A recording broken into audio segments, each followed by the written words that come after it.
MDH की हल्दी मिर्ची धनिया करे कमाल। ये रंग दे, ये खुशबू दे, ये तीखा, ये कम पड़े। क्या निराला MDH मसाला। नमस्कार, मैं हूं सैयद सुहेल और आप देख रहे हैं आपका नंबर 1 शो ये भारत की बात है।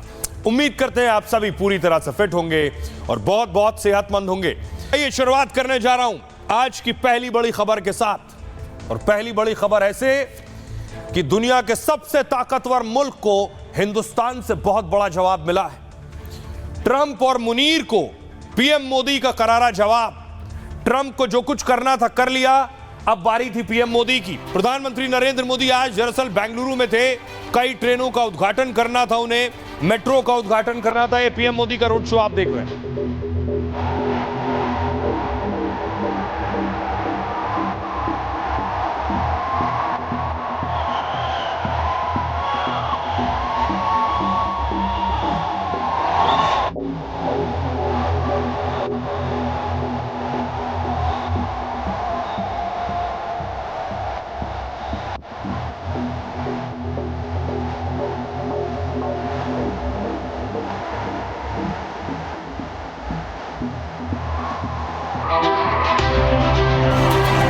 दिलचस्प है कि कुछ महीनों के अंदर अंदर असीम मुनीर पहुंच गए अमेरिका।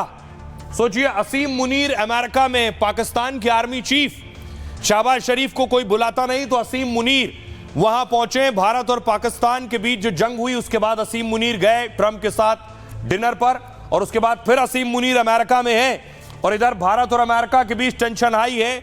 मुनीर लैंड हुए हैं वहां। दूसरी तरफ आज भारत के आर्मी चीफ ने असीम मुनीर को जवाब दिया। पीएम मोदी ने अमेरिका को और आर्मी चीफ ने कहा हम जंग के लिए तैयार हैं, कभी भी दोबारा जंग हो सकती है, भारत दूसरी लड़ाई के लिए भी, युद्ध के लिए भी तैयार है। And this is the first time But we will charge them approximately half of what they are and have been charging us. So the tariffs will be not a full. जब भारत और अमेरिका के बीच tension बहुत high है और देश के रक्षा मंत्री ने अमेरिका जाने से इनकार कर दिया, तो पाक आर्मी चीफ ट्रंप से मिलने और अमेरिका में डिनर करने पहुंच गए। मुनीर ने अमेरिका से हिंदुस्तान को परमाणु बम की गीदड़ भभकी दे दी है। वो भारत के डैम को उड़ाने की धमकी दे रहे हैं, तो मोदी से लेकर आर्मी चीफ ने करारा जवाब दिया है और साफ कर दिया ये नया भारत है जो गोली का जवाब गोले से देता है और जरूरत पड़ने पर दुश्मन को घर में घुसकर मारता है। आतंकवादियों के बचाव में उतरे पाकिस्तान को कुछ ही घंटों में घुटनों पर लाने की हमारी क्षमता पूरी दुनिया ने नए भारत के इस स्वरूप के दर्शन किए हैं। अब देखिए, असीम मुनीर पहुंचे हुए ट्रंप से मिलने, वहां वो डिनर करेंगे संभव है, लेकिन भारत ने मुनीर और ट्रंप दोनों को जवाब दिया है। आज टीम इंडिया तैयार है। पीएम मोदी ने आज कहा, आपको याद होगा ट्रंप ने कहा था भारत डेड इकोनॉमी है। पीएम मोदी ने ट्रंप के डेड इकोनॉमी पर आज करारा जवाब दिया है और कहा भारत दुनिया की तेजी से बढ़ती इकोनॉमी है। हम 10वें नंबर से टॉप 5 में आ गए, जल्दी भारत टॉप 3 में भी आ जाएगा। रिफॉर्म, परफॉर्म और ट्रांसफॉर्म से ताकत मिली है हिंदुस्तान को और कामयाबी का परचम आसमान में लहरा रहा है। रक्षा मंत्री राजनाथ सिंह ने कहा कुछ लोग खुद को दुनिया का बॉस समझते हैं। बेशक ये ट्रंप के लिए, उन्हें भारत की तरक्की बर्दाश्त ही नहीं होती है। उन्हें लगता है भारत इतनी तेज रफ्तार से कैसे बढ़ रहा है, लेकिन कोई भारत को महाशक्ति बनने से रोक नहीं सकता है। गडकरी साहब ने कहा दुनिया झुकती है, बस झुकाने वाला चाहिए। विश्व गुरु बनना है तो इंपोर्ट कम करें, एक्सपोर्ट बढ़ाना होगा हमें। आर्थिक संपन्नता और तकनीक की वजह से कुछ देश दादागिरी करते हैं, हमें उनसे अच्छी तकनीक और संसाधन तैयार करने हैं, लेकिन हमें दादागिरी नहीं करनी है, विश्व का कल्याण करना है। पीएम मोदी ने इशारों इशारों में पाकिस्तान को भी जवाब दिया। पाकिस्तान को कुछ ही घंटों में हमने घुटनों पर ला दिया। पाक में कई किलोमीटर अंदर घुसे और आतंकी ठिकाने हमने तबाह कर दिए। पूरी दुनिया ने इस नए भारत का चेहरा देखा। ये पीएम मोदी के शब्द हैं। तकनीक और रक्षा क्षेत्र में यह मेक इन इंडिया की ताकत है। पीएम मेक इन इंडिया की भी बात कर रहे हैं, यानी ट्रंप को जवाब और मुनीर को भी जवाब दे रहे हैं। राजनाथ सिंह ने पाकिस्तान पर कहा, आतंकियों ने पहलगाम में धर्म पूछ कर मारा था, लेकिन हमने उनका कर्म देखकर मारा है। हमारा संकल्प है, जो हमें छेड़ेगा उसे हम छोड़ेंगे नहीं। आर्मी चीफ ने पहली बार बयान दिया इतना बड़ा। उन्होंने कहा, अगला युद्ध जल्दी हो सकता है, हमें उसी के मुताबिक तैयारी करनी होगी। ऑपरेशन सिंदूर में सरकार ने हमें फ्री हैंड दिया था। ऑपरेशन में हम एक तरीके से चेस खेल रहे थे। हमें नहीं पता था कि दुश्मन की अगली चाल क्या होगी और हम क्या करने वाले हैं, यह भी हमें साफ नहीं था। सुनिए जरा, आज बड़े बड़े जवाब भी आए हैं, बयान भी आए हैं, ये अमेरिका और पाकिस्तान दोनों के लिए। ऑपरेशन सिंदूर में भारतीय सेनाओं की सफलता सीमा पार कई किलोमीटर भीतर आतंकवादी ठिकानों को नेस्त नाबूद करने की ताकत, आतंकवादियों के बचाव में उतरे पाकिस्तान को कुछ ही घंटों में घुटनों पर लाने की हमारी क्षमता पूरी दुनिया ने नए भारत के इस स्वरूप के दर्शन किए। कुछ लोग हैं जो भारत के का विकास जितनी तेजी के साथ हो रहा है उन्हें रास नहीं आ रहा है, उन्हें अच्छा नहीं लग रहा है। सबके बास तो हम हैं, भारत कैसे इतनी तेजी के साथ बढ़ रहा है। लेकिन बहनों भाइयों, भारत जितनी तेजी के साथ आगे बढ़ रहा है, मैं पूरे विश्वास के साथ कहता हूं कि भारत को अब दुनिया की कोई ताकत विश्व की एक बड़ी शक्ति बनने से रोक नहीं सकती है। जो लॉन्ग टर्म पर इतिहास बनाते हैं वो अपनी बातों को कभी छोड़ते नहीं है। दुनिया झुकती है, झुकाने वाला चाहिए। अपनी बात को मजबूती से रखते जाओ। The day will come that people will recognise you and after recognise people will respect you. और आपको जानकर ताज्जुब होगा, भारत जिस पाकिस्तान के परमाणु ठिकाने तक पहुंच गया था, किराना हिल्स तक, वो पाकिस्तान अमेरिका पहुंचने के बाद भारत को परमाणु बम की धमकी दे रहा है। असीम मुनीर अमेरिका लैंड हो चुके, पाकिस्तान में नहीं है, अमेरिका में उतर चुके हैं और वहां से भारत को परमाणु बम की धमकी दे रहे हैं। और वही धमकी, वही परमाणु बम जिसका पता नहीं वो जब दागे जाएं तो ठीक से चल पाए या नहीं। ट्रंप से मुलाकात से पहले असीम मुनीर ने गीदड़ भपकी दी है। क्या कह रहे हैं? कहा, अगर भारत के साथ जंग में पाकिस्तान खतरे में पड़ा तो हम इस पूरे क्षेत्र को परमाणु युद्ध में झोंक देंगे। हम परमाणु संपन्न देश हैं, हमें लगेगा कि हम डूब रहे हैं तो हम आधी दुनिया को अपने साथ लेकर डूबेंगे। भारत के सिंधु समझौता तोड़ने का दर्द भी इनका छलक रहा है। कहा, सिंधु नदी भारतीयों को कोई निजी संपत्ति नहीं है। भारत के पानी रोकने से मुल्क पर खराब असर पड़ रहा है। 25 करोड़ लोग भुखमरी के खतरे में पड़ सकते हैं। हम अब भारत के बांध बनाने का इंतजार करेंगे।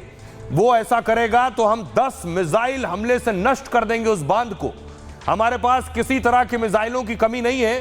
दरअसल 2 महीने में दूसरी बार पाक आर्मी चीफ अमेरिका पहुंचे। ऑपरेशन सिंदूर में भारत से करारी हार के बाद वो ट्रंप से मिले थे।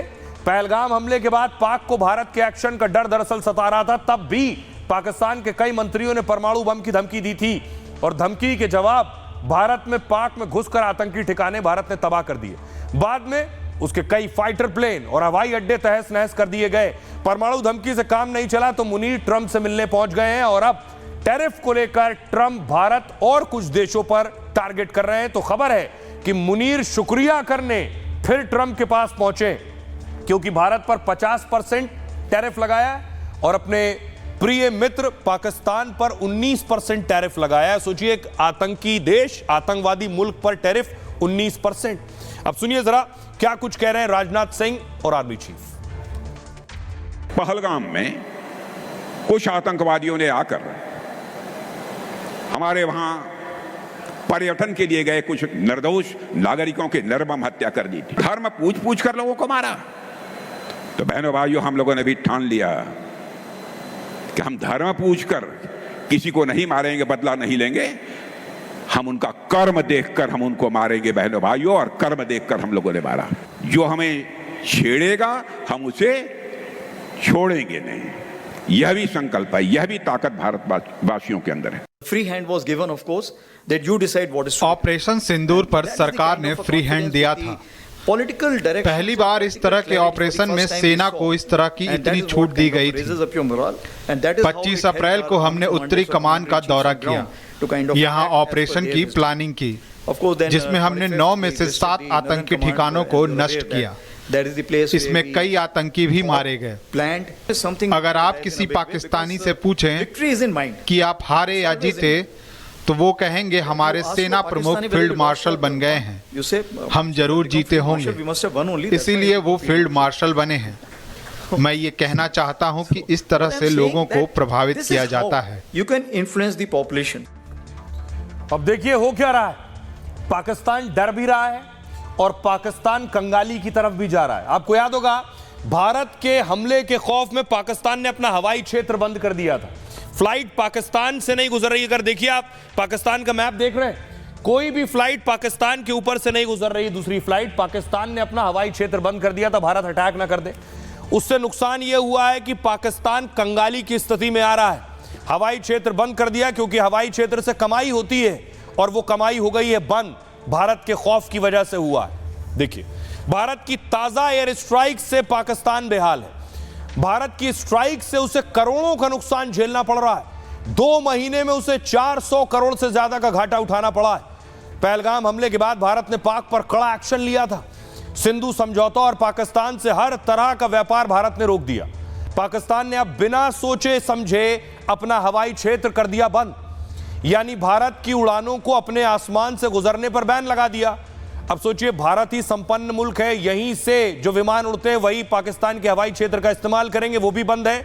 तो पाक को लगा इस कदम से भारत को आर्थिक नुकसान हमें होगा, लेकिन भारत ने ओमान होते हुए एक नया हवाई रास्ता खोल लिया। आपदा में अवसर हमें भी मिला और नुकसान भारत की बजाय पाक एयरपोर्ट अथॉरिटी को होने लगा।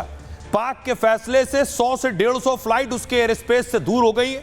इससे पाकिस्तान के एयर ट्रैफिक पर 20% से ज्यादा की कमी आ गई। दरअसल विदेश या भारत का कोई विमान पाक हवाई क्षेत्र से गुजरता है तो उस एयरलाइन को फीस के तौर पर पाकिस्तान को बड़ी राशि देनी पड़ती है। ये पैसे पाकिस्तानी एजेंसी को होने वाली बड़ी कमाई का जरिया हुआ करते थे। कमाई का यह जरिया रुका तो उसे करीब 410 करोड़ रुपए का घाटा हुआ।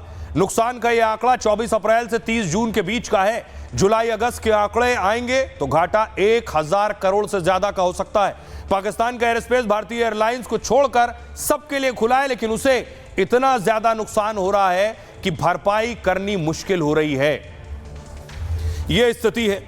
अब पाकिस्तान की हालत बदहाल है, लेकिन आपको जानकर ताज्जुब होगा कि पाकिस्तान के कराची में भारत में घुसने को लेकर यलगार हो रहा है, ललकार हो रही है। कराची के गवर्नर कह रहे हैं लाखों लोग भारत की सीमा तोड़ते हुए हिंदुस्तान के अंदर घुसेंगे। सुनिए। बाइक की रैली निकलने के लिए तैयार खड़ी है।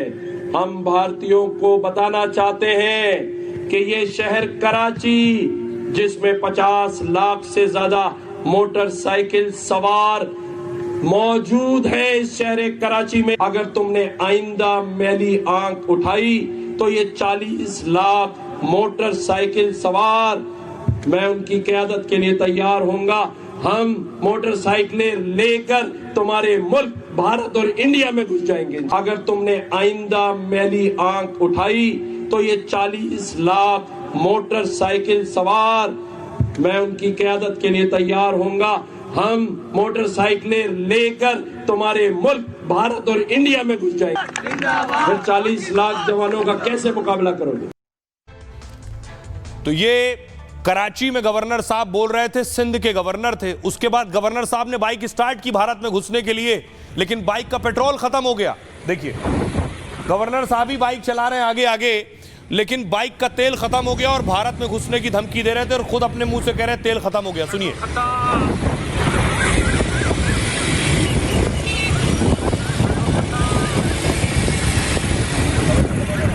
पेट्रोल खत्म, पेट्रोल खत्म।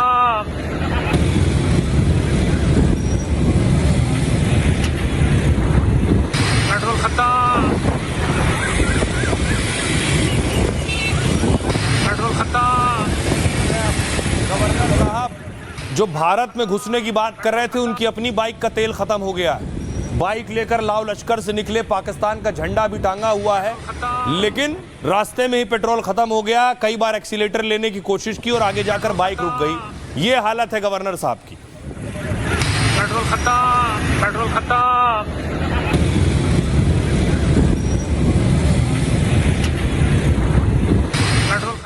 अब असीम मुनीर अमेरिका में, पाकिस्तान का हाल आपने देख लिया। असीम मुनीर अमेरिका में, लेकिन ट्रंप खामोश हैं। सोचिए क्यों? ट्रंप ने पिछले 4-5 दिन में कोई बयान नहीं दिया है। अब तक ट्रंप हर रोज एक बयान दे रहे थे। वो शायद पत्रकारों को ढूंढ रहे थे, कहीं कोई पत्रकार मिल जाए तो भारत पर फिर 2 लाइन बोल दूं। लेकिन सोचिए पिछले कुछ दिनों में ऐसा क्या हुआ है। शायद ट्रंप को उम्मीद नहीं थी कि ऐसा हो जाएगा। हुआ कुछ ऐसा कि ये 3 देश एक साथ आते हुए नजर आ रहे हैं ट्रंप को। ट्रंप ने भारत पर 50% टैरिफ लगाते हुए धमकी दी थी। कहा था 8 घंटे में देखिए और क्या क्या होता है। आशंका थी कि और टैरिफ होगा या किसी बैन का ऐलान कर देंगे भारत पर, लेकिन 48 घंटे से ज्यादा हो गए हैं। ट्रंप चुप्पी साधे हुए हैं। कयास लग रहा है कि ट्रंप अचानक बैकफुट पर चले गए। इसके पीछे भारत और ब्रिक्स के 4 बड़े कदम बताए जा रहे हैं। पहला, भारत के राष्ट्रीय सुरक्षा सलाहकार अजीत डोभाल रूस पहुंच गए और पुतिन से मिले। दूसरा, मोदी के चीन दौरे का ऐलान और स्वागत में चीन का बयान आ गया। और तीसरा, पुतिन और प्रधानमंत्री मोदी के बीच फोन पर लंबी बातचीत हुई है। और चौथा, ब्राजील के राष्ट्रपति खुद कह रहे हैं, लुला डे सिल्वा, कि मोदी से फोन पर उन्होंने बात की है, ट्रंप से बात नहीं करेंगे। ब्राजील, भारत, रूस, चीन ब्रिक्स के संस्थापक देश हैं। खबर है कि चारों की गुटबंदी से ट्रंप की टेंशन बढ़ी हुई है, क्योंकि ब्रिक्स देशों का ग्लोबल जीडीपी में 36% योगदान है। वो एकजुट होकर अमेरिका के खिलाफ कदम उठाते हैं तो ट्रंप और अमेरिका की मुश्किलें बढ़ने लगती हैं, सांसें फूलने लगती हैं। ट्रंप डॉलर में व्यापार को लेकर ब्रिक्स को धमकाते रहे, लेकिन जब खबर मिली कि ब्रिक्स अपनी करेंसी ला सकता है खुद की, और अब वो टैरिफ या ट्रंप की धमकी के सामने झुकेगा नहीं, तो कहा यह जा रहा है ट्रंप ने अपने तेवर ढीले कर दिए हैं। वो टैरिफ कम कर मोदी और ब्रिक्स तनाव कम कर सकते हैं। आने वाले दिनों में उनका एक और बयान आप सुन सकते हैं। लेकिन ट्रंप इस बीच चाह रहे हैं, उन्हें नोबेल पुरस्कार चाहिए, तो आजकल जंगें रुकवा रहे हैं। एक जंग और दुनिया में चल रही है, रूस और यूक्रेन के बीच, और अगली बड़ी मुलाकात ट्रंप से होने वाली है। भारत पर इसीलिए टैरिफ लगाया है कि भारत पुतिन से खरीद रहे थे तेल। उनका कहना है कि पुतिन को डॉलर में पैसे देते हैं और हम जो भारत का सामान खरीदते हैं हम उन्हें डॉलर देते हैं। वो डॉलर भारत पुतिन को तेल खरीदने के लिए दे देता है। पुतिन जो है उसी से हथियार खरीदता है और फिर यूक्रेन पर मारता है। वहां भी हमारे हथियार आ रहे हैं। अगली देखिए तस्वीर। अब खुद ट्रंप जा रहे हैं पुतिन से मिलने के लिए। यह मुलाकात होने वाली है, लेकिन सोचिए मुलाकात से पहले ही पुतिन ने धमाका कर दिया है। अगली तस्वीर देखिए। यह आप देख रहे हैं यूक्रेन की सेना मौजूद थी, वहां रूसी मिसाइल आकर गिरी है और उसके बाद बड़ा धमाका हुआ।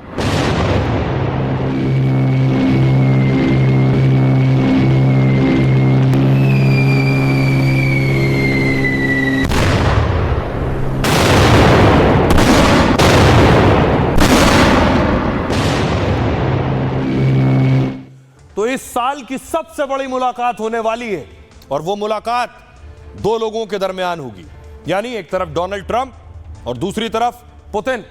दोनों में 36 का आंकड़ा है, जानी दुश्मन हैं दोनों एक दूसरे के। ट्रंप और पुतिन पहली बार अमेरिकी जमीन पर मिलने वाले हैं। पहले मुलाकात यूएई में होनी थी और अब अलास्का में मुलाकात होगी। कनाडा से सटा अलास्का कभी रूस का हिस्सा हुआ करता था, लेकिन 158 साल पहले रूस ने इसे अमेरिका को बेच दिया, वो भी $7.2 मिलियन, यानी करीब 45 करोड़ रुपए में। अलास्का अमेरिका के लिए रणनीतिक तौर पर बहुत अहम है और यहां भारी मात्रा में प्राकृतिक गैस और पेट्रोलियम का भंडार है। अमेरिका को कुल खपत का करीब 20% तेल यहां मिलता है। सोने और हीरे की कई खदान है। अमेरिका अपना खजाना कहता है इसे।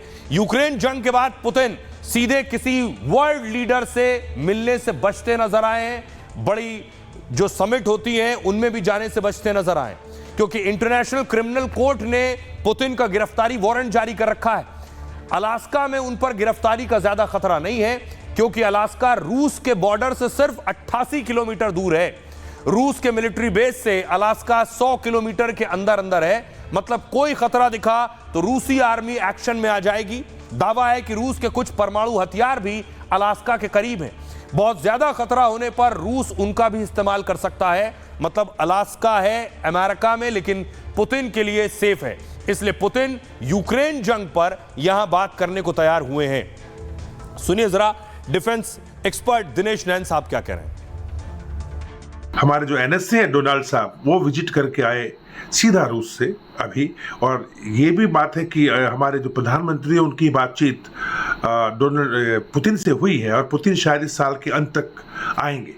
रशिया, इंडिया और चाइना, रशिया का आर, इंडिया का आई और चाइना का CH, रिच, ये संगठन जो बन रहा है, ये बहुत पहले रशिया ने ऑफर किया था, भारत इसको नकारता आया था।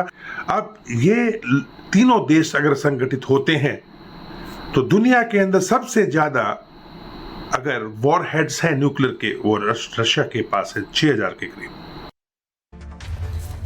और आइए इस जंग के बाद आपको सियासी जंग की तरफ लिए चलता हूं, और बात तेजस्वी यादव बनाम विजय सिन्हा की लड़ाई। बिहार में चुनाव है और चुनाव से पहले दिलचस्प जंग शुरू हो गई है। यह आप देख रहे हैं नीतीश कुमार के साथ, ये है विजय सिन्हा साहब, और नीतीश के डिप्टी हैं, बिहार के डिप्टी सीएम हैं, उप मुख्यमंत्री।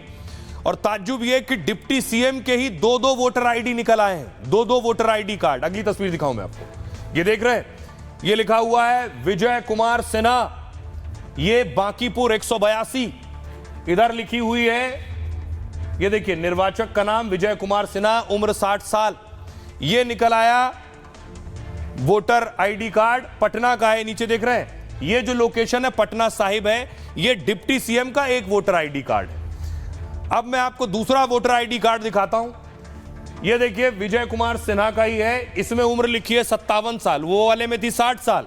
और ये वाला देखिए लखीसराय लिखा है, ये लखीसराय में वोटर आईडी कार्ड है। अब तक तेजस्वी फंसे हुए थे 2 वोटर आईडी पर, अब खुद डिप्टी सीएम के निकल आए, तो तेजस्वी यादव फौरन मैदान में आए। अगली तस्वीर देखिए जरा, तेजस्वी यादव पूरी तैयारी से आए, प्रेस कॉन्फ्रेंस की और डिप्टी सीएम से वही सवाल पूछे जो तेजस्वी यादव से अब तक पूछे जा रहे थे। विषय पे जो है ये प्रेस कॉन्फ्रेंस जो है किया जा रहा है, आप सब लोगों को इस प्रेस कॉन्फ्रेंस, और उसके बाद खुद डिप्टी सीएम आ गए प्रेस कॉन्फ्रेंस करने, 2 पेपर लेकर आए, वो भी क्योंकि 2 वोटर आईडी उनके निकल आए। नाम प्रारूप में आया तो फिर हम ये विलोपित का, उस समय भी हमने फॉर्म भरा था, ये रिजेक्ट हुआ, और जब ये नाम प्रारूप में आया तो फिर हमने ये बीएलओ को स्वयं भर के दिया। और मैं बता दूं, एक तरफ ये खींचतान मची है, दूसरी तरफ पोस्टर लग गए बिहार में कि नीतीश कुमार के बेटे को चुनाव लड़ाया जाए। देख रहे हैं नीतीश के बेटे निशांत की तस्वीर लगी है पोस्टर में, लिखा हुआ है कार्यकर्ताओं की मांग, चुनाव लड़े निशांत।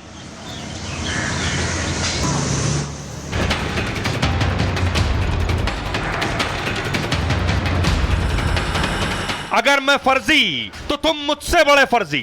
बिहार की सियासत में नया जुमला है, तेजस्वी पर डबल वोटर कार्ड बनवाने के आरोप लगे तो अब तेजस्वी डिप्टी सीएम विजय सिन्हा के 2 आई कार्ड निकाल लाए। बिहार के उप मुख्यमंत्री विजय कुमार सिन्हा जी, इन्होंने 2 अलग अलग विधानसभा क्षेत्रों में 2 अलग अलग गणना पत्र भरे होंगे। तो जो बात तेजस्वी और हम लोग महागठबंधन के लोग चुनाव आयोग से कह रहे कि पूरी तरीके से फर्जीवाड़ा चल रही है चुनाव आयोग का, अब विजय सिन्हा सफाई दे रहे हैं, कह रहे हैं मैंने चुनाव आयोग को इत्तला दे दी थी, वोटर लिस्ट में एक जगह से नाम हटाने को भी कहा था। उन्होंने चुनाव आयोग को आवेदन के प्रूफ भी मीडिया में साझा कर दिए हैं। लेकिन सवाल ये, अगर विजय सिन्हा के 2 कार्ड हैं तो जिम्मेदार कौन है? सवाल ये भी कि अगर सिन्हा के 2 कार्ड हैं तो क्या तेजस्वी बेगुनाह हो गए? तेजस्वी के भी 2 वोटर आईडी कार्ड थे। अब देखिए जरा, चुनाव से पहले डिप्टी सीएम के ही 2 वोटर आईडी निकल आए तो हंगामा कितना बड़ा होगा। बिहार में फर्जीवाड़े की सियासत गर्म है। तेजस्वी पर 2 वोटर कार्ड के आरोप लगे थे, चुनाव आयोग ने तेजस्वी को नोटिस थमा दिया। तेजस्वी यादव ने चुनाव आयोग को जवाब भी भेज दिया है। अब तेजस्वी ने डिप्टी सीएम विजय सिन्हा पर हमला बोला। तेजस्वी ने कहा डिप्टी सीएम विजय सिन्हा के 2 इपिक नंबर मिले। विजय सिन्हा का नाम पटना और लखीसराय की मतदाता सूची में है। दोनों में पिता का नाम एक है, लेकिन एक में पिता के नाम के साथ स्वर्गीय लिखा हुआ है। दोनों में एड्रेस और उम्र अलग अलग है, इसलिए ये उम्र का भी फर्जीवाड़ा है। पटना के वोटर लिस्ट में 60 साल उम्र है, लखीसराय में 57 साल उम्र है। तेजस्वी ने प्रेस कॉन्फ्रेंस कर चुनाव आयोग के वेबसाइट के जरिए ये आरोप लगाए। उन्होंने चुनाव आयोग की वेबसाइट पर दोनों जगह उनके नाम दिखाए। तेजस्वी ने इस प्रेस कॉन्फ्रेंस में अपने वोटर कार्ड पर भी जवाब दिया है। कहा चुनाव आयोग ने मुझे नोटिस दिया, मैंने भी उन्हें जवाब दे दिया है। अब चुनाव आयोग की बारी है कि वो विजय सिन्हा साहब से जवाब तलब करें। तेजस्वी के आरोप पर विजय सिन्हा ने पलटवार किया है। सिन्हा साहब ने कहा पटना के बांकीपुर विधानसभा क्षेत्र में मेरा नाम पूरे परिवार के साथ था। अप्रैल 2024 में मैंने लखीसराय में, उसी दौरान मैंने पटना में नाम हटाने का आवेदन किया, लेकिन मेरा नाम पटना से हटाया नहीं गया। एसआईआर के बाद ड्राफ्ट वोटर लिस्ट से मुझे मालूम पड़ा कि मेरा नाम दो जगह है, तो पटना से नाम हटवाने के लिए बीएलओ को 5 अगस्त को ही मैंने आवेदन दे दिया है। मेरे पास आवेदन की रसीद भी है, दोनों दस्तावेज भी मौजूद है। मैं केवल लखीसराय में वोट करता हूं। आगे कहा तेजस्वी ने कोई रिसर्च नहीं की है, उन्हें पूरा रिसर्च करके प्रेस कॉन्फ्रेंस करनी चाहिए थी। संवैधानिक पद पर बैठे हैं, उन्हें माफी मांगनी चाहिए। इस दरमियान खबर यह भी है, आपको बता दूं कि डिप्टी सीएम को भी चुनाव आयोग ने नोटिस भेज दिया है। सुनिए तेजस्वी यादव को और डिप्टी सीएम को। 2 अलग अलग ईपीआईसी नंबर है, उम्र जो है अलग अलग है, और ये प्रधानमंत्री जी के खासम खास बिहार के और कोई नहीं, बिहार के उप मुख्यमंत्री विजय कुमार सिन्हा जी हैं। इन्होंने 2 अलग अलग विधानसभा क्षेत्रों में 2 अलग अलग गणना पत्र भरे होंगे। मान लीजिए जो इलेक्शन कमीशन का बीएलओ तो जाता होगा, यानी लखीसराय में भी इनके पास बीएलओ गया होगा, तो इन्होंने हस्ताक्षर किए होंगे, और बांकीपुर में भी बीएलओ गया होगा तो ये हस्ताक्षर किए होंगे। अगर वो हस्ताक्षर डिप्टी सीएम नहीं किए हैं, तो जो बात तेजस्वी और हम लोग महागठबंधन के लोग चुनाव आयोग से कह रहे हैं कि पूरी तरीके से फर्जीवाड़ा चल रही है चुनाव आयोग का, ये विलोपित का उस समय भी हमने फॉर्म भरा था, ये रिजेक्ट हुआ, और जब ये नाम प्रारूप में आया तो फिर हमने ये बीएलओ को स्वयं भर के दिया। और मैं बता दूं कि मैं एक ही जगह से वोटिंग करता हूं। पिछले बार भी मैंने सिर्फ लखीसराय में किया है, और लखीसराय में ही इस बार हमने प्रारूप भी भरा है। इस तरह का खेल हम लोग नहीं खेलते हैं। बरगलाने का, संवैधानिक संस्था को कलंकित करने का, और अपनी खामी और कमजोरी को दूसरे के मत्थे उछाल कर अपने कमी को बचाने का खेल कतई नहीं होना चाहिए। अब आप सोचिए, जब वोटर लिस्ट रिवीजन पर पूरे देश में हंगामा हो रहा है, हर रोज पार्लियामेंट में हंगामा हो रहा है, बिहार में बवाल हो रहा है, और डिप्टी सीएम के 2 वोटर आईडी मिल जाएं तो क्या होगा। खुद कांग्रेस के अध्यक्ष कह रहे हैं डिप्टी सीएम ने दोनों जगह आवेदन दिया है, इसलिए पटना और लखीसराय में नाम दर्ज हुआ है। 2 जगह वोटर लिस्ट में चुनावी प्रक्रिया का हिस्सा, ये कांग्रेस का कहना है। यह चुनाव की लोकतांत्रिक व्यवस्था पर गंभीर सवाल उठाता है। चुनाव आयोग मामले की जांच करे, सिन्हा पर कार्रवाई करे। यह फर्जीवाड़ा बीजेपी और चुनाव आयोग के गठजोड़ का नतीजा है। ये लोग बीजेपी वालों को दोहरी तिहरी नागरिकता दे रहे हैं। कहीं एक पते पर 80-80 वोटर के नाम लिख रहे हैं, और तो कहीं एक व्यक्ति 4-4 बार वोट दे रहा है। चिराग पासवान कह रहे हैं 4 दिन पहले तेजस्वी कुछ और बोल रहे थे, डबल आई कार्ड को चुनाव आयोग को जिम्मेदार ठहरा रहे थे इस पर। आज तेजस्वी यादव के बयान बदले हुए हैं, वो डिप्टी सीएम को जिम्मेदार ठहरा रहे हैं इसके लिए। रोहिणी आचार्य कह रही हैं लालू की बेटी रोहिणी ने भी चुनाव आयोग पर हमला किया है। रोहिणी ने अपने पोस्ट में लिखा कि चुनाव आयोग को यह नहीं दिखेगा कि आखिर दिखेगा भी कैसे, जिनके लिए आयोग की निष्ठा है ये उनसे ही जुड़ी हुई बात करेंगे। वैसे जवाब कौन देगा, वो या चुनाव आयोग। अब बीजेपी वाले शोर क्यों नहीं मचा रहे? केसी त्यागी कह रहे हैं तेजस्वी ने वोटर लिस्ट पर झूठ बोला था, उन्होंने गलत इपिक नंबर का इस्तेमाल किया था। क्या वो अपने खिलाफ कार्रवाई को तैयार हैं? इंडी अलायंस संवैधानिक संस्था पर सवाल उठा रही है। अगर ऐसा ही होता रहा तो कोई भी संस्था नहीं बचने वाली है। सुनिए जरा, अब इसके बाद खूब सियासी हंगामा हो रहा है। सियासतदान क्या कह रहे हैं? अगर वहां 2 वोट है डिप्टी सीएम के, यहां तो सीएम वोट लुटवा रहे थे, वहां तो डिप्टी सीएम के 2 ही वोट तो नकली निकले। यहां तो सीएम बूथ लुटवा रहे थे। कोई कल्पना कर सकता है कि बूथ लूटा जाएगा आपका, और वो भी सीएम कहेंगे तब बूथ लूटा जाएगा? जब अधिकारी ही अपराधी बन जाएंगे वोट छीनने के लिए, तो ये कार्रवाई कौन करेगा? सरकार को कार्रवाई करनी चाहिए, इलेक्शन कमीशन को कार्रवाई करनी चाहिए। अधिकारियों को अपराधी न बनने दें। इलेक्शन कमीशन से हमारा निवेदन है और सरकार से भी ये निवेदन है। पहली बात तो आरोप कौन लगा रहा है? यही चीज़ आज से 4 दिन पहले जब हम लोग उठा रहे थे कि भाई आपके पास 2 नंबर हैं, तो सीधा ये तो इसकी गलती है, ये इसकी गलती है, इसमें हम क्या करें, वो क्या करें, लीपापोती। भाई पहले आप अपनी चिंता कीजिए ना। अगर ऐसा कोई विषय आया है तो चुनाव आयोग उसको देखेगा। कहीं पे भी कोई गड़बड़ी हुई है, दिक्कत तो ये है ना कि विपक्ष यही सारी चीज़ें तो बार बार उठाता है। तेजस्वी यादव ने प्रश्न किया था कि उनका नाम सूची में नहीं। जब चुनाव आयोग ने बताया कि उनका नाम सूची में है, मतदाता सूची में है, तो उन्होंने दूसरा नंबर, एपिक नंबर जारी कर दिया। तो क्या श्री तेजस्वी यादव अपने विरुद्ध कार्रवाई करवाने के लिए तैयार हैं? इंडिया गठबंधन चुनाव आयोग की विश्वसनीयता पर, क्रेडिबिलिटी पर क्वेश्चन मार्क लगा रहा है। संवैधानिक संस्थाओं के अगर इस तरह के अवमूल्यन होंगे तो देश में कोई संस्था फिर बचेगी। विजय सिन्हा ने जिस तरीके से कहा कि एक वोटर आईडी खारिज कर, अरे भाई ये लोग सत्ता जाने के डर से पागल हो गए हैं, कुछ भी बयान देते हैं, तो इसका क्या मतलब है? बरगला तो वो रहे हैं। अब देखिए, दूसरी तरफ राहुल गांधी चुनाव आयोग पर बिहार चुनाव से पहले हमलावर हैं। बीजेपी कह रही है राहुल ये सब इसलिए कर रहे हैं क्योंकि राहुल को पता है बिहार में चुनाव हार रहे हैं और हारने से पहले ही माहौल बना दो।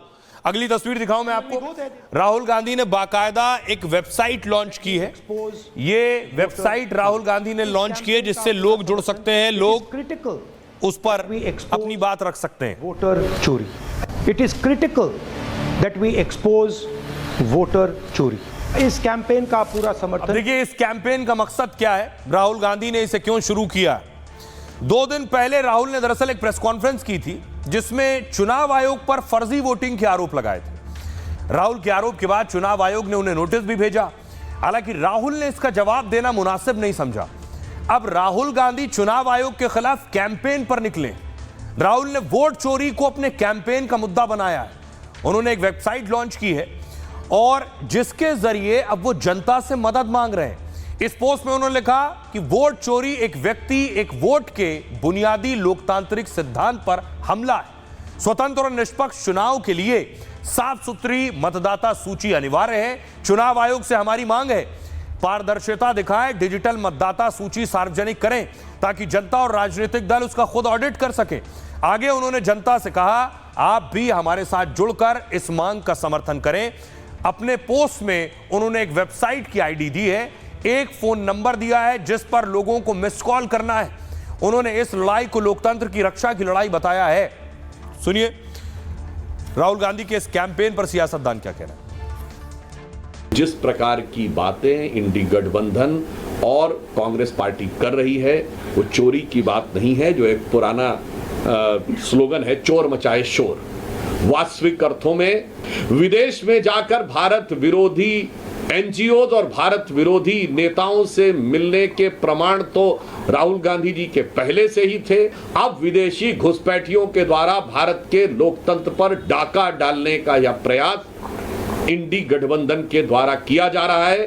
देश को बहुत सचेत और सावधान रहने की आवश्यकता। राहुल गांधी कभी नहीं माफी मांगेंगे क्योंकि जो राहुल गांधी ने जो सबूत दिया है वो सब सच्चाई है, झूठ नहीं है। और चुनाव आयोग को आके हमको माफी मांगना है कि उन्होंने क्यों ये किया है, चोरी क्यों वोट चोरी किया है, उन्होंने मदद किया है बीजेपी को वोट चोरी करने। मुझे राहुल जी बहुत फ्रस्ट्रेशन में दिखते हैं आजकल।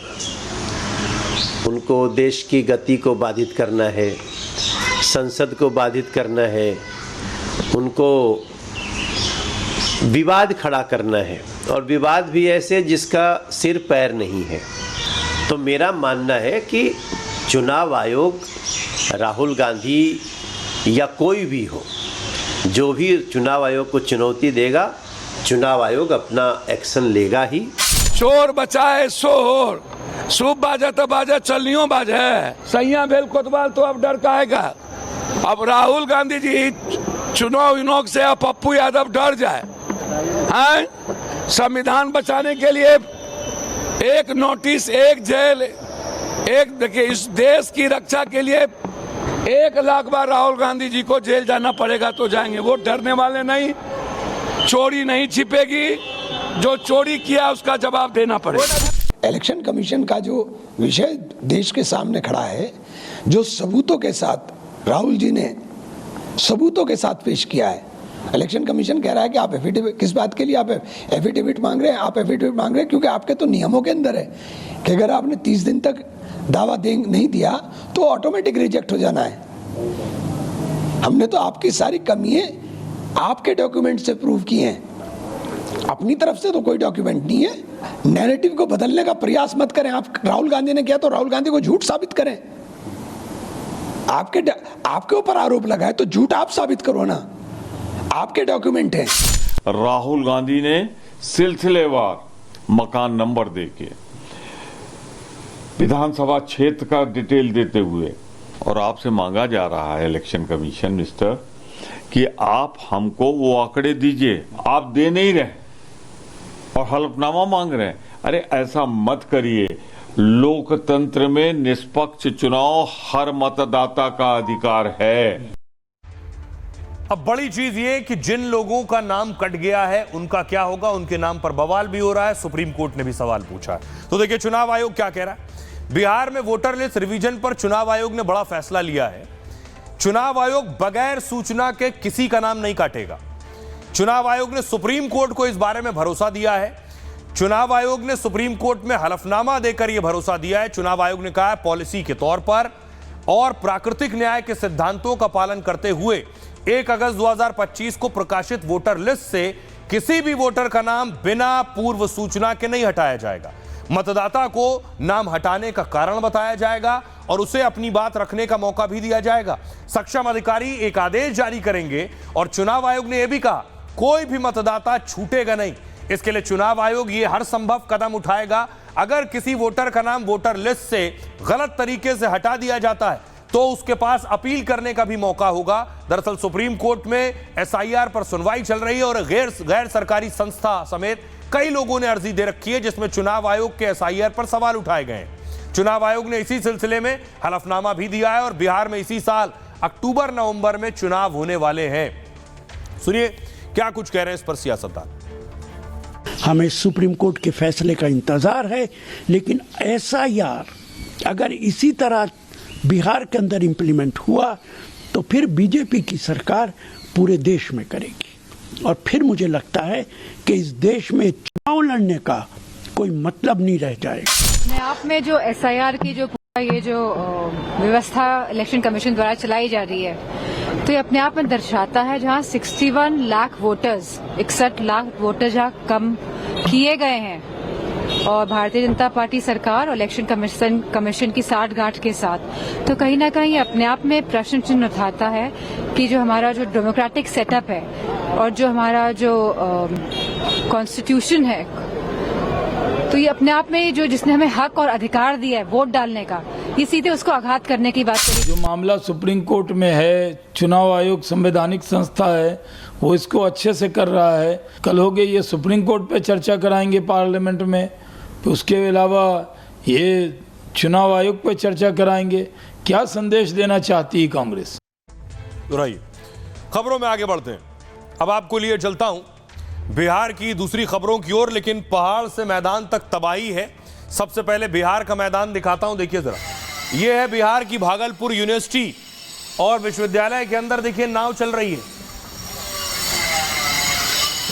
ये देख रहे हैं नाव पहुंची है, यूनिवर्सिटी में नाव चल रही है, छात्र भी खड़े हैं, बचाव वाले भी पहुंचे। चारों तरफ पानी भरा हुआ है, गाड़ियां घुस रही हैं, पानी से लबालब चारों तरफ से घिरी हुई है। ये देखिए नौका चल रही है, प्रशासनिक भवन भी पानी में डूब चुका है। तो आखिर कैसे बंदोबस्त दुरुस्त होगा जब प्रशासन खुद ही पानी पानी है।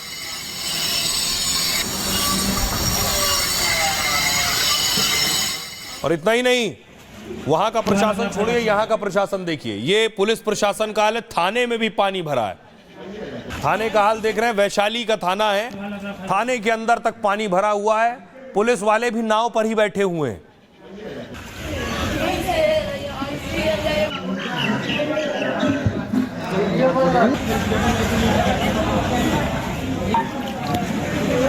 दूसरा देखिए, ये भागलपुर की तस्वीर आप देख रहे हैं। भागलपुर में ये बाकायदा टावर खड़ा हुआ था, पूरा टावर पलट गया।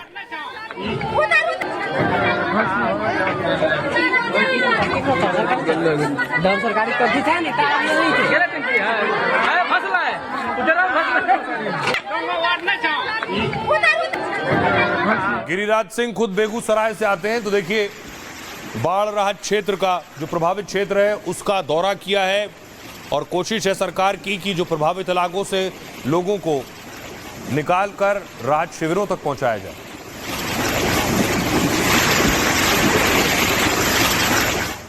अब देखिए जरा बिहार में हालात क्या है बाढ़ से।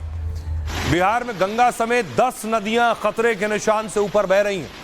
पटना के निचले इलाकों में पानी भर गया है। पटना जिले के कई गांव पानी में डूब गए हैं। सड़कों पर 2 फीट तक पानी भर गया है। लोग जलभराव के बीच आने जाने को मजबूर हैं। लोग प्रशासन पर मदद न करने का भी आरोप लगा रहे हैं। पटना से लेकर भागलपुर तक जल प्रहार जारी है और भागलपुर यूनिवर्सिटी परिसर में पानी भरा।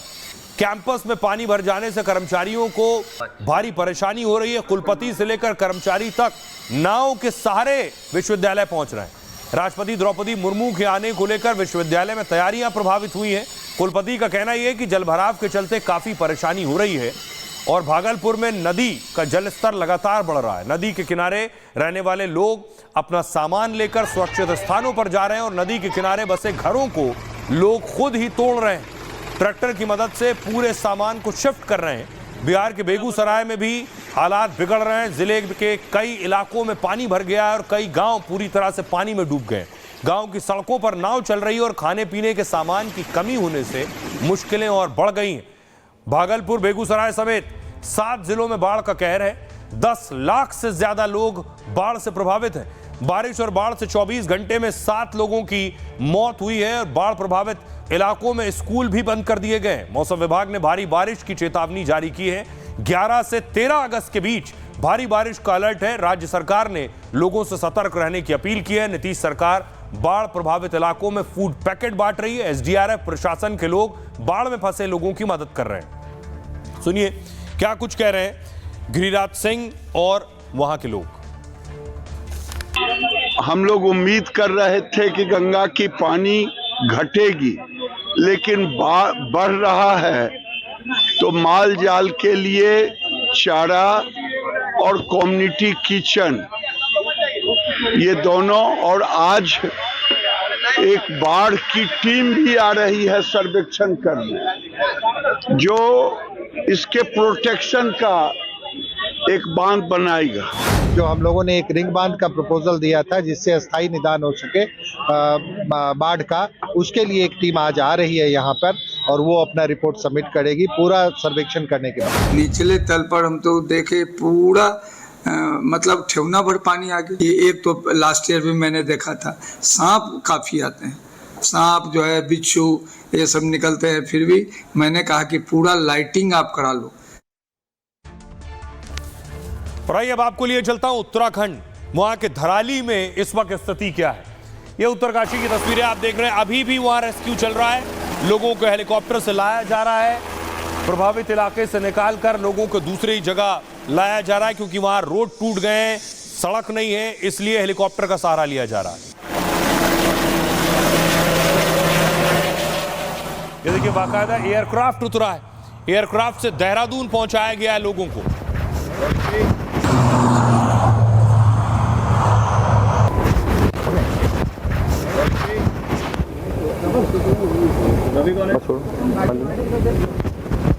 अब देखिए धराली में कैसे ऑपरेशन जिंदगी चल रहा है, लोगों को कैसे बचाया जा रहा है। इस वक्त धराली के हालात क्या हैं। उत्तरकाशी में 5 अगस्त को आपदा के बाद अभी भी रेस्क्यू चल रहा है। अब तक 1400 लोगों को सुरक्षित निकाला गया है। लगातार छठे दिन रेस्क्यू ऑपरेशन जारी है। सेना, एसडीआरएफ और स्थानीय प्रशासन भी रेस्क्यू में जुटा है। मौसम साफ होने से हर्षिल से हवाई रेस्क्यू शुरू हो गया है। भारतीय सेना उत्तरकाशी से लोगों को लगातार निकाल रही है। बड़े एयरक्राफ्ट के जरिए उन्हें देहरादून पहुंचाया जा रहा है। पर्यटकों को उनके राज्य वापस भेजा जा रहा है। हर्षिल में पर्यटकों, गंगोत्री से आए मजदूरों को भी सुरक्षित निकाला गया। खराब मौसम के चलते कई बार हवाई रेस्क्यू बंद करना पड़ता है और आपदा वाले क्षेत्र को सेक्टर में बांटकर रेस्क्यू किया जा रहा है। बादल फटने के बाद सबसे ज्यादा धराली हर्षिल में तबाही आई है। हर्षिल घाटी में बिजली आपूर्ति बहाल कर दी गई है। हर्षिल धराली में एलपीजी गैस की आपूर्ति सुनिश्चित कर दी गई है। ऐसे में खाने का सामान खच्चरों के जरिए यहां पहुंचाया जा रहा है। भूवैज्ञानिकों की टीम भी धराली में मौजूद है, जो आपदा आने की वजह से जांच कर रही है इसकी, और इस टीम को एक हफ्ते के अंदर अंदर अपनी रिपोर्ट सौंपनी है। हमारे सहयोगी ग्राउंड जीरो पर मौजूद हैं, सुनिए जरा रतन नेगी की रिपोर्ट। इस वक्त चिन्नाली सोन हवाई पट्टी में मौजूद हूँ। रेस्क्यू ऑपरेशन लगातार तेजी के साथ छठे दिन भी लगातार चलता रहा, जहाँ छोटे हेलीकॉप्टर की मदद से लगातार श्रद्धालुओं को निकाला गया। तो वहाँ आप देख सकते हैं आर्मी के जवानों ने लगातार यहाँ पर काम किया। लगातार आर्मी के जवानों के बड़े बड़े हेलो चिनूक के माध्यम से लाया गया, यहाँ पर M70 के माध्यम से लोगों को लाया गया। और इन तमाम लोगों को यहाँ पर छोटे जहाज के माध्यम से M70 से लाया गया। ये लोग तमाम जो है ये गंगोत्री फंसे हुए थे। कोई बिहार का रहने वाला है, कोई नेपाल का रहने वाला है, कोई महाराष्ट्र का रहने वाला है। ये तमाम जो लोग हैं ये बाहर रहते थे। सेना का लगातार और आर्मी के जवानों का इसमें बेहतर काम रहा। अब इनको इस जहाज के माध्यम से सीधे और आइए मैं आपको बताऊं, हमारे सहयोगी रतन नेगी की रिपोर्ट देख रहे थे। एक्सपर्ट्स क्या कहते हैं, पहाड़ों पर बादल फटते हैं, बादल फटने के बाद मलबा ना आए उसके लिए क्या किया जाए। उसके लिए एक उपाय है देवदार के पेड़। अगर देवदार के वृक्ष लगे हुए हैं पहाड़ी क्षेत्र में तो मलबा जब नीचे उतरेगा तो वो अपने साथ बहुत ज्यादा मिट्टी लेकर नहीं जाएगा। आइए आपको बताऊं इससे फायदा क्या है। इसलिए पहाड़ी क्षेत्रों में जो पेड़ काटे जा रहे हैं वो भी एक बड़ी समस्या है। उत्तरकाशी में 5 अगस्त को बादल फटने से बड़ी तबाही हुई थी। 5 लोगों की मौत हो गई थी, 100 के करीब लोग लापता है। उत्तरकाशी की आपदा पर एक्सपर्ट्स कह रहे हैं धराली में हुए हादसे को देवदार के पेड़ रोक सकते थे। पहाड़ों पर पहले 1 वर्ग किलोमीटर में औसतन 400 से 500 देवदार पेड़ होते थे, जो बादल फटने और लैंडस्लाइड होने पर मलबे को रोक लिया करते थे। मलबा और पानी रिहायशी इलाकों में तेज रफ्तार से नहीं जा पाता था, जिसके चलते तबाही भी नहीं आती थी। हिमालय की मजबूती में देवदार सबसे अहम रहा और इसका जंगल काफी घना है। देवदार की जड़ें काफी नीचे तक होती हैं और जो जमीन को मजबूती से पकड़ कर रखती है। 19वीं सदी में देवदार के पेड़ों को काटने का दौर दरअसल शुरू हुआ और जिसके चलते 1 वर्ग किलोमीटर में 200 से 300 पेड़ बचे हैं। और पहले इस इलाके में देवदार का घना जंगल हुआ करता था, लेकिन अब जंगल पूरी तरह तबाह हो चुके हैं और इसी के चलते धराली और हर्षिल में तबाही आई हुई है। हमारे सहयोगी सागर भी ग्राउंड जीरो पर हैं, उनकी रिपोर्ट देखिए। हर्षिल का ये वो झील है जो एक देखिए बड़ी तबाही का संकेत ये दे रहा है। लगभग करीब 25 से 30 फीट ये गहरा है और देखिए कितने बड़े एरिया में फैल चुका है और यहाँ पर पानी एकत्रित हो चुका है। लेकिन अगर यहाँ पर पानी एकत्रित नहीं होता तो ये भी यहाँ के जवानों ने बताया, लोगों ने बताया कि अगर ये पानी आगे की तरफ जाता तो उत्तराखंड में और भी बड़ी तबाही आ सकती थी। उत्तरकाशी के कई इलाकों में जलजला आप वो देखते, वो महाप्रलय आप देखते जो आपने देखा धराली के उस गाँव में जहाँ पर पूरा गाँव तबाह हो गया। यहाँ पर आपदा 2 तरफ से आई। जब हम यहाँ आए थे तो ये रोड था, यहाँ पर ये झील नहीं थी और ये आप देख रहे हो ये हेलीपैड है यहाँ पे। अच्छा। हाँ, यहाँ से ही हमारी गाड़ी निकली थी रेस्क्यू के लिए और यहाँ पे एकदम बिल्कुल ऐसा ही रोड था जैसा ये रोड है। और जब हम वहाँ चले गए और जब वहाँ रेस्क्यू कर रहे थे तो उसके लगभग आधा घंटे के बाद यहाँ पे हर्षिल में भी ये जो नाला है वहाँ पर जो ग्लेशियर फटा उसने 2 साइड से कवर किया, एक वो धराली में और एक में। और आइए अब आपको उत्तर प्रदेश के हालात दिखाते हैं। देखिए जरा यूपी में हाल क्या है। बिजनौर की तस्वीर सामने आई है। बिजनौर में देखिए पूरी बैलगाड़ी पलट गई। आगे आप देख रहे हैं, आगे बैल बंधे हुए पानी से गुजर रहे थे, पूरी गाड़ी पलट गई।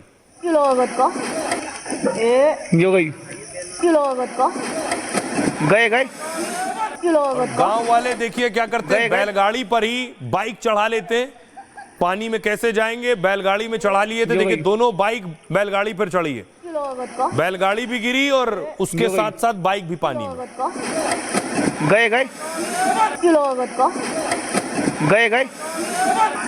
अगली तस्वीर देखिए, बुलंदशहर से आई है। बुलंदशहर में कैसे ये पूरा जो पानी के किनारे घर था पूरी तरह से गिर गया है। जय हो गंगे मैया की जय। ये कार्रवाई हुई तो लॉरेंस गैंग की पूरी तरह से फंडिंग पर पाबंदी लग जाएगी, जहां जिसका जो अकाउंट होगा सब फ्रीज। साथ ही गैंग से जुड़ी संपत्तियां भी कनाडा में जब्त कर ली जाएंगी। पंजाब पुलिस के मुताबिक लॉरेंस गैंग से करीब 700 शूटर जुड़े हुए हैं। ये शूटर देश के साथ ही विदेशों में अपराध अंजाम दे रहे हैं। जेल से लॉरेंस हत्या, वसूली और धमकी का नेटवर्क चला रहा है। उसका साथी गोल्डी बराड़ कनाडा से ही पूरे गैंग को चला रहा है। गैंग भारत में भी भाड़े के शूटर से वारदात अंजाम दिलवाता है। फिलहाल कनाडा में लॉरेंस गैंग पर एक्शन की मांग हो रही है। तो यह बड़ा एक्शन हो सकता है क्योंकि यही एक ठिकाना बचा है कनाडा। यहां अपराध करते हैं, भागकर कनाडा में छिप जाते हैं। एक और बड़ी खबर है वाराणसी से। काशी में बुलडोजर एक्शन हो रहा है। काशी की तस्वीरें देख रहे हैं आप। ये बुलडोजर कई मकान और कई दुकानों पर चले। उत्तर प्रदेश के वाराणसी में आप देख रहे हैं, बताया जा रहा है रोड को चौड़ा करने की कोशिश हो रही है, जिसके लिए ये बुलडोजर चल रहा है।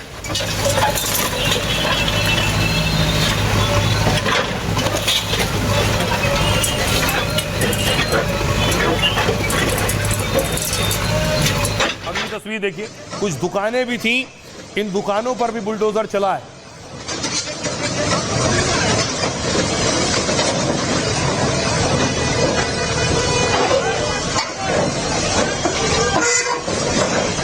और हालात नियंत्रित में रहे, इसके लिए भारी पुलिस बल तैनात किया गया था। ठीक है, आगे तक टूटना है, लेकिन पुरानी बिल्डिंगें हैं, गिर सकती है। हटिए आप लोग, उतर जाइए, प्लीज उतरिए, उतर जाए। आइए अब आपको बताऊं, काशी में बुलडोजर चला है, इसका विरोध भी हुआ, लेकिन लोगों को मुआवजा भी दिया गया। वाराणसी में सुबह 11:30 बजे बुलडोजर कार्रवाई हुई। 50 दुकानों, घरों को बुलडोजर से जमींदोज कर दिया गया। सुरक्षा व्यवस्था को लेकर 3 थानों में पुलिस तैनात रही। करीब 500 जवानों की तैनाती में बुलडोजर कार्रवाई हुई। हफ्ते भर पहले प्रशासन ने सभी को नोटिस जारी किया था। इस नोटिस में घर, दुकानें खाली करने को कहा गया था। इसी नोटिस के बाद आज बुलडोजर की कार्रवाई की गई है। अब तक 71 लोगों को 3 करोड़ 52 लाख मुआवजा दिया गया है। जो लोग बचे हैं उनको लेकर भी प्रक्रिया लगातार जारी है। बुलडोजर की कार्रवाई सड़क चौड़ीकरण को लेकर हुई है। यहां पर करीब 14 किलोमीटर क्षेत्र में 4 लेन सड़क बननी है और इसी क्षेत्र में ही 50 मकान, दुकान पर बुलडोजर कार्रवाई हुई है। सुनिए जरा एसीपी वाराणसी क्या कहना है। पीडब्ल्यूडी द्वारा, प्रशासन द्वारा इनको चिन्हित कर लिया गया था। पैमाइश की गई थी कि रोड से कितने दूरी तक ये जो है यहाँ पर उसके आगे यहाँ पर तोड़फोड़ की जाएगी। इसकी इनको पहले ही सूचना दे दी गई थी, नोटिस दिया गया था, 2-3 बार आगाह भी किया गया था। और आज भी इनके साथ सहयोग करते हुए, समय देते हुए, कई दुकान वालों को हमने सामान निकालने का पूरा समय दिया है। पूरा सहयोग के साथ इसका जो है तोड़फोड़ की कार्रवाई की गई। ये बेसिकली अतिक्रमण है, ऐसे अतिक्रमण जिनको हम जो है पहले प्रॉपर नोटिस दिया गया था और ये 2-2 बार चस्पा भी किया गया और पीडब्ल्यूडी द्वारा इनका मुआवजा भी इनको बांटा गया। मुआवजा बांटने के उपरांत भी इनको प्रॉपर समय दिया गया अपना खुद से सामान हटाने का। ये लोग अपना सामान नहीं हटा रहे थे हमारे चौड़े। और आइए अब आपको लिए चलता हूं, फ्लाइट में हंगामा हो गया। पायलट नहीं आया तो फ्लाइट कैंसिल हो गई। लोग फ्लाइट में बैठ चुके थे। गाजियाबाद की तस्वीर आप देख रहे हैं। ये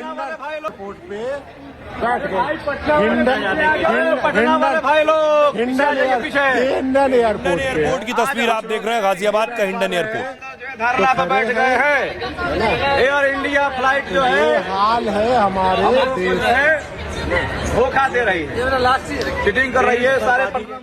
और देखिए एयर इंडिया की जो फ्लाइट थी, दरअसल ये पटना जाने वाली थी, 2:30 बजे तक नहीं पहुंची। उसके बाद ये हंगामा हुआ है। आइए आपको बताऊं कि आखिर क्या हुआ, लोग क्या कह रहे हैं, पैसेंजर क्या कह रहे हैं, जरा पहले वो सुनिए। तो आइए आपको बताता हूं पहले कि आखिर क्यों ये हंगामा हुआ। रक्षाबंधन पर एयर इंडिया एक्सप्रेस की पटना जाने वाली फ्लाइट को अचानक कैंसिल कर दिया गया। फ्लाइट को दोपहर 1:30 बजे उड़ान भरनी थी। यात्रियों ने आरोप लगाया कि बोर्डिंग करने के बाद काफी देर तक फ्लाइट ने उड़ान नहीं भरी। 3 घंटे बाद सभी यात्रियों को फ्लाइट से उतार दिया गया, जिसके बाद यात्री हंगामा करने लगे और बताया गया जिस पायलट को फ्लाइट उड़ानी थी वो 3 घंटे तक नहीं पहुंचा, जिसके बाद उड़ान को रद्द कर दिया गया और 100 से ज्यादा हिंडन एयरपोर्ट से पटना के लिए उड़ान भरने वाले थे लोग। यात्रियों का कहना है कि इस दौरान उन्हें किसी से भी जानकारी नहीं दी गई, जिसके बाद यात्रियों ने हिंडन एयरपोर्ट पर हंगामा करना शुरू कर दिया। सुनिए जरा यात्री क्या कह रहे हैं।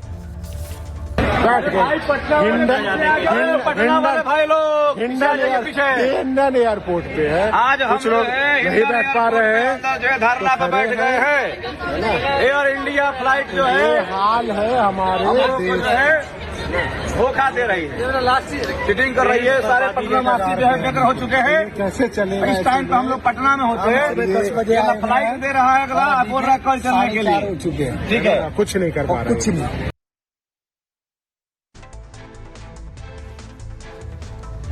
और आइए, और अब बारी है आज के सूत्र की।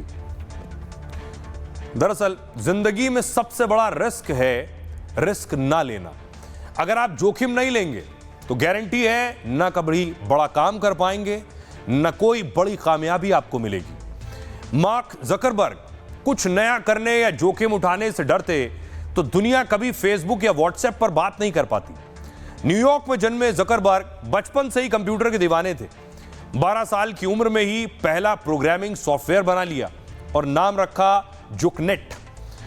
स्कूली पढ़ाई पूरी करने के बाद हार्वर्ड यूनिवर्सिटी में पढ़ रहे थे। एक दिन हॉस्टल के कमरे में उन्हें फेसबुक का एक आइडिया आया।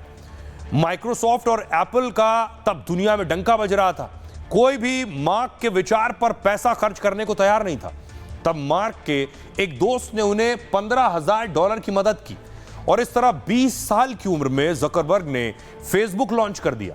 फेसबुक पर फोकस करने के लिए मार्क ने पढ़ाई बीच में ही छोड़ दी। परिवार से लेकर दोस्तों तक ने समझाया कि बिना पढ़ाई और पैसे के किसी बिजनेस में कामयाबी नहीं मिलेगी, लेकिन मार्क के पास सिर्फ 3 चीजें थी। पहला हुनर, दूसरा खुद पर भरोसा और तीसरा रिस्क उठाने की क्षमता। इन 3 खूबियों से उन्होंने ऐसा कमाल किया कि करीब आधी दुनिया उनके बनाए सोशल मीडिया नेटवर्क से जुड़ी हुई है। आज मार्क की कुल संपत्ति करीब $26,000 करोड़ है और वो दुनिया के दूसरे सबसे अमीर शख्स हैं, लेकिन फिर भी वो कभी आराम से नहीं बैठते हैं। एआई जैसी नई नई तकनीक पर काम करते हैं और दुनिया को बड़ी सीख देते हैं।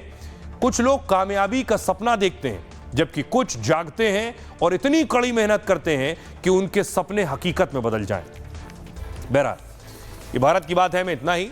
आप अपना और अपनों का बहुत बहुत ख्याल रखिए। रुक रहे हैं एक ब्रेक के लिए। अब आया असली स्वाद। अब आया स्वाद। जब स्वाद के पड़े हो लाले तो MDH का चंकी चाट मसाला डालें। MDH का चंकी चाट मसाला। MDH